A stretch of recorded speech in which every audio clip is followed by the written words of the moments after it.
President Trump continues to be under fire for wanting to bring order to the chaos of the major American cities in this country and actually bring down crime statistics and protect American citizens. Yes, even if they're living in a deep blue city like Chicago or New York and certainly Washington, D.C. It's amazing how now Democrats and the media have decided to embrace the criminals and attack Donald Trump because Trump wants to keep cities safe. Yamiche Alcindor, the reporter for PBS and MSNBC, she tried to confront Trump yesterday on this and said, "Why are you going to war with Chicago?" Just wait till you see how Trump put her in her place at that moment. It's great. I love the fact that this man doesn't try to play nice with these people who hate him. I'll show you that video in a second, but first, take a look at this post by Trump yesterday on his Truth Social and X account, evoking the Robert Duvall character in Apocalypse Now. He says, "I love the smell of deportations in the morning. Chicago about to find out why it's called the Department of War." Now, apparently that's what triggered Yamiche Alcindor, because she thought, oh my gosh, Trump is going to war with Chicago. Trump is going to send the military into Chicago. Trump's going to napalm Chicago because, well, they think at one level, these people. So that's what she did. She confronted Trump as he was on his way to the U.S. Open and said, "Are you going to war with Chicago? Are you going to war with Chicago?" These people are completely unserious. And Trump treats them with exactly the kind of contempt they deserve. That's fake news. When you say that, darling, that's fake news. Well, why I don't go to war. Listen, be quiet. Listen. You don't listen. You never listen. That's why you're second rate. We're not going to war. We're going to clean up our city. We're going to clean them up so they don't kill 5 people every weekend. That's not war. That's common sense. Yep, that's not war. That's common sense. So Yamiche, of course, will go on MSNBC and say, well, of course, the president suggested that he was going to war with Chicago because of the meme that he posted on social media. So, of course, the question was completely appropriate, and his response was way overboard. In fact, the only reason he said that to me is because I'm a black woman, yada, yada, yada, yada, yada. I can write their script for them, sadly, because we've seen it all too often. But the key point of what you just saw from President Trump was when he said, we have 5 murders at least every weekend. Chicago has led the country in homicides and violent crime year after year after year for like a decade now, and they're doing nothing about it.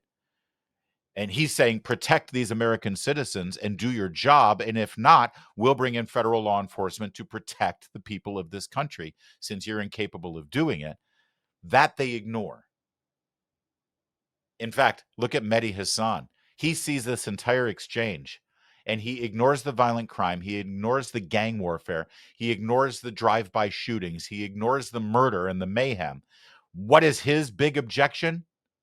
The president of the United States calls a female reporter darling before telling her to be quiet and saying she's second rate.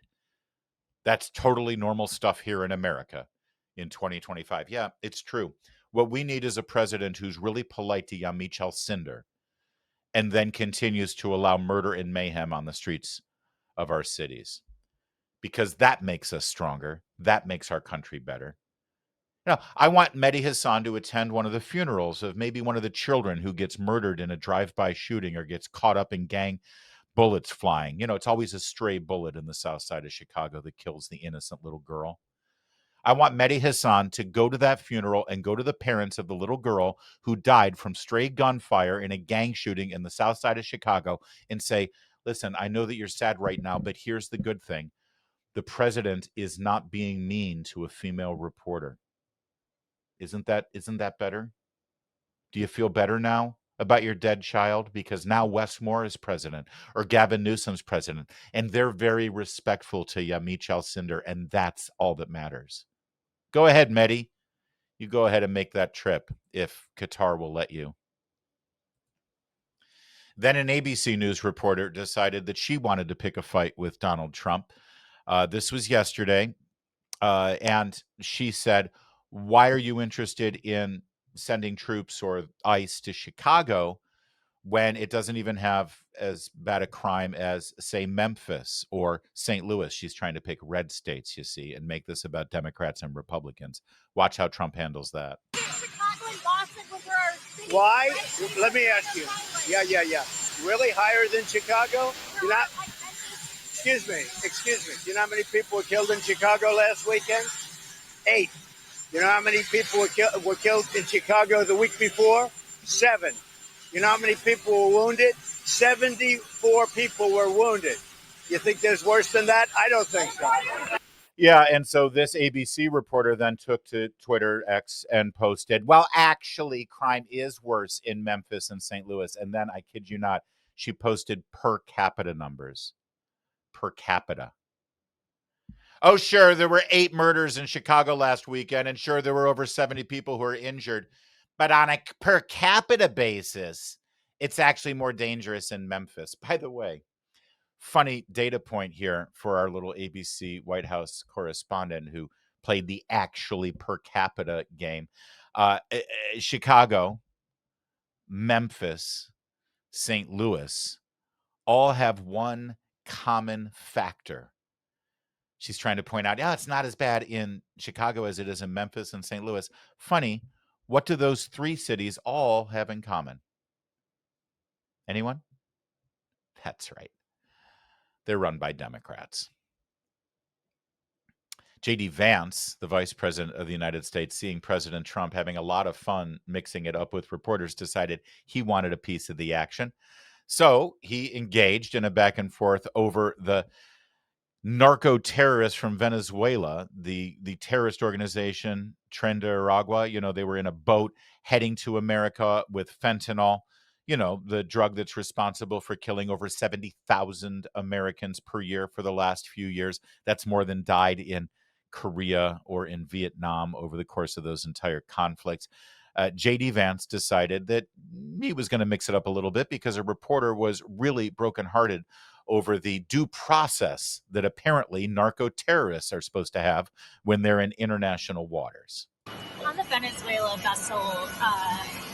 vessel strike, what legal authority were you guys working under, and will there be an after report on the strike?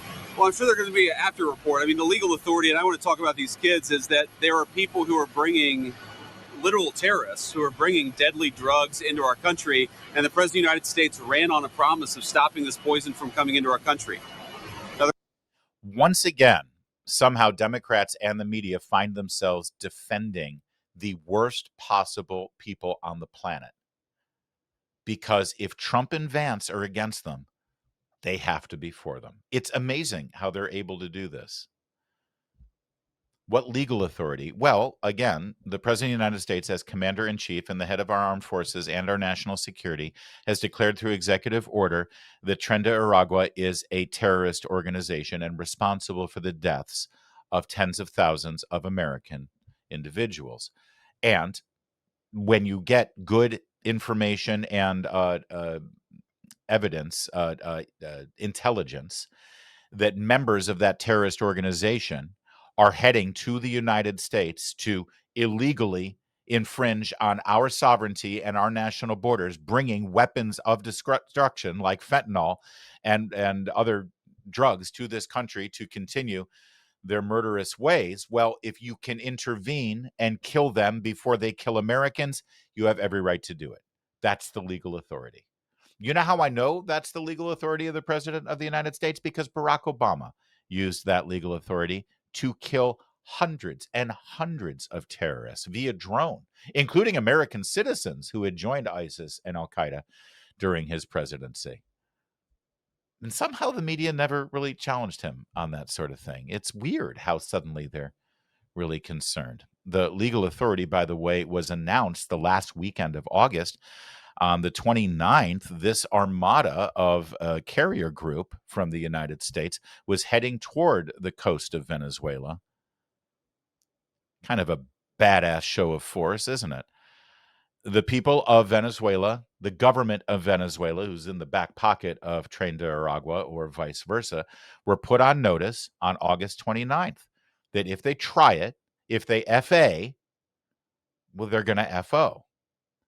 If they try to continue sending drugs and these narco-terrorists to our shores, they will be stopped and they will be met with the greatest of American military might. And I'm sure you've seen the video. That's exactly what happened. There they are. Nice boat. 4 outboard motors. That's some serious horsepower there. Heading to the Caribbean. That's them FAing. And here's them FOing. And the media and the Democrats and a couple of misguided libertarians have decided that the problem is Trump and our military. J.D. Vance then took to X over the weekend and announced that killing cartel members who poison our fellow citizens is the highest and best use of our military. Whereupon a left-wing troll on X, Brian Krasenstein, replied, "Killing the citizens of another nation who are civilians without any due process is called a war crime." J.D. Vance then responded and said, "I don't give a what you call it." And that right there is a nice snapshot of where the right and the left are in this country. That right there. I didn't think J.D. Vance could outdo his exchange with Margaret Brennan, but I think he has. I mentioned misguided but good-natured libertarians who are objecting to this use of force to protect Americans from narco-terrorism. Well, there's no better example of that than Rand Paul, the Republican senator from Kentucky. But forgive me for using this term. He is a Republican in name only. He is a libertarian. He just runs as a Republican because that's how you win elections in America. It's just like Bernie Sanders is a Democrat in name only. He's a Marxist. But, you know, when you run as a Marxist, unless you're Zoran Mamdani up in New York, you're not going to win an election. So he pretends to be a Democrat the same way Rand Paul sort of pretends to be a Republican. And he's right about a lot of things. But when you are a doctrinaire, full blinders on libertarian wanting to live in the utopian world that you've created after reading Fountainhead and Atlas Shrugged, rather than the real world that we're having to make our way through every single day, well, you become wrong on a lot of issues. And here's Rand Paul. JD, I don't give a shit. Vance says killing people he accuses of a crime is the highest and best use of the military. Did he ever read To Kill a Mockingbird? Did he ever wonder what might happen if the accused were immediately executed without trial or representation?